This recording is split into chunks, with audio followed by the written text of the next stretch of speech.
Hey guys, I'm Motion, and today I'll be explaining how resonance buffs work in Bloodhunt and why they are so important in a match.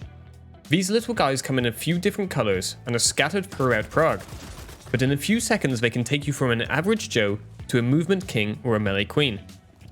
As always, if you find the video useful, make sure to hit the like button. I also stream other games on Twitch, so if you want to come hang out and chat about Bloodhunt sometime, I'll leave a link in the description so you can follow me there. So what are resonance buffs? If you weren't aware, you have the possibility to buff out your archetype by adding in some extra buffs mid-match. You can also unlock archetype-specific perks which you can apply before loading in, but I'll be focusing on the buffs you can find in Prague for this video. These buffs come in a few different flavors and can be stacked together up to 3 of each for an even larger bonus.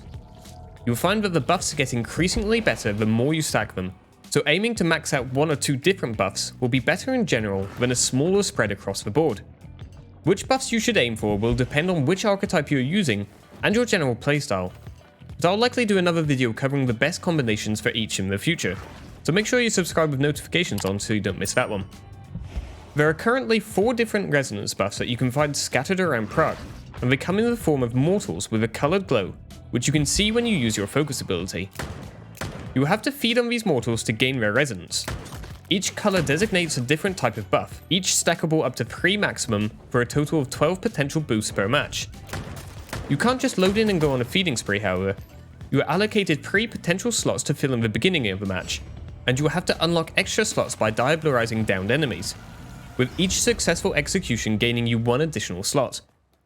If you suck at math, that means you will have to diablerize a total of 9 players if you want to max out all 4 resonance buffs. So quite the feat if you aren't already a skilled marksman. Again, this is another reason to concentrate on 1 or 2 buffs instead of going for the full loadout, as it will be easier to achieve and have you taking less risks overall. Okay, so now you know how the buffs work, but what exactly does each one do?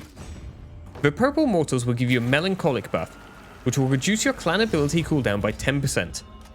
Acquiring more of these buffs will have your cooldown cut by 25%, then 50% with the third mortal.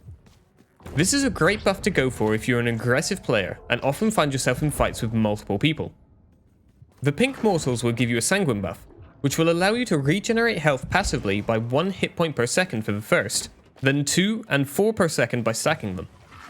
This is an almost must-have in any situation, as the healing will start to kick in as soon as you are below the maximum of 200 hit points. This effectively gives you more than the maximum health during a fight, as the longer you last, the more health you will recover. The blue mortals will give you the Phlegmatic Buff, which works in the same way as the melancholic buff, but for your archetype ability. This can be a great addition to any archetype with a powerful ability like Vandal, Saboteur, or Muse for example. The last resonance buff is the orange one, which will give you the Choleric Buff. This is a must-have for melee users, as it will increase your melee damage by 10% for the first consumed mortal, and stack up to 50%, which is a massive boost to damage. I covered melee damage and buffs in a separate guide if you want to find out more. You may have also seen a red mortal hanging out in Bloodhunt solos, but this one isn't a buff.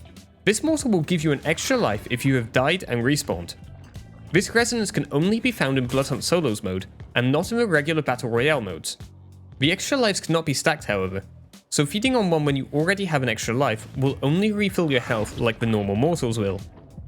As you can probably guess, stacking some of these together mid-match can make a huge difference, from being able to leap twice as often to becoming almost unkillable.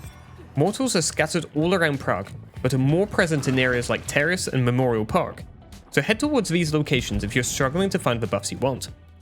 A quick note on the archetype level perks. As you level up your favourite archetypes, you'll begin to unlock perks that allow you to start the match with 2 resonance buffs.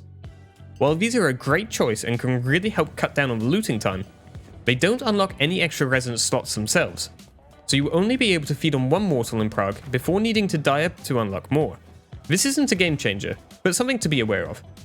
If you found the video helpful, please hit the like button and remember to subscribe with notifications on so you don't miss out on future uploads, and I'll see you in Prague.